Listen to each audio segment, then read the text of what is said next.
Welcome to Soltron. This is just going to be a really quick video review of the custom feathered Dinobot that I made. So this is the Voyager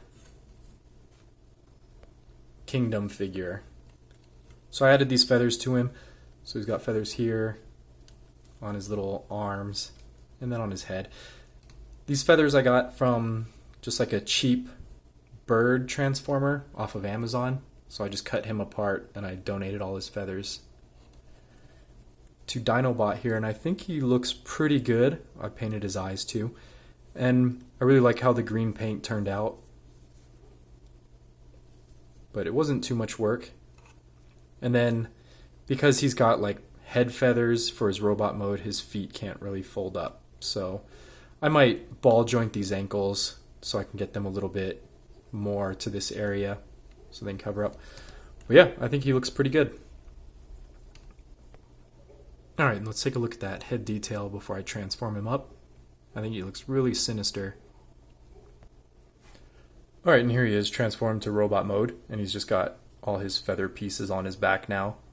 So I think that looks pretty good, like he's got this flowery or feathery cape. And then you can see I painted his nails and like the other side of his knee pad here.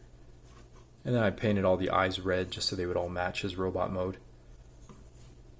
Yeah, I think he turned out pretty good, and then I wanted to give him like some of these head feathers just so he could look like an Aztec warrior.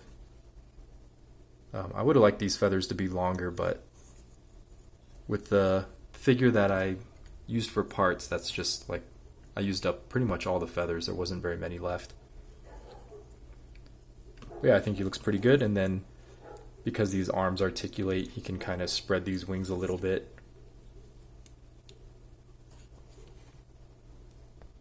And then here he is holding his tail weapons. So this is kind of like, I don't know, a shield maybe, or maybe these feathers are razor sharp, I don't know, but he's looking pretty good. And then we can just like close up these feathers so they look more like shoulder pads.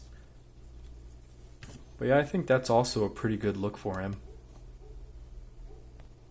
And then just the last thing I'll show off here is his little dino arms can still transform the correct way. So I did make it so these feathers mostly stay out of the way so this can compact.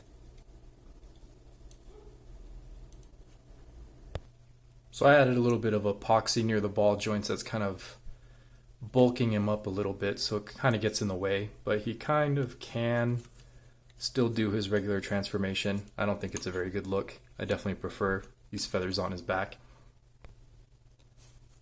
But yeah, there he is. I think if people were interested, a third-party company really could turn this into an add-on kit. They could just give you a new couple of panels here. You just pop off the old ones and then replace them with these feathered ones. And then the same thing for the dino wrists. You just pop those off the ball joints and replace them with these feathered dino wrists. And then for this part and the back of his head, they could just be like a little panel that just pushes on or clips into place. Maybe you'd have to glue it, but I think if people were interested, a third-party company could definitely do this too. Alright, well, I've got a lot of orders in the mail, so I should have a lot of robots coming in soon. So I'll see you next time.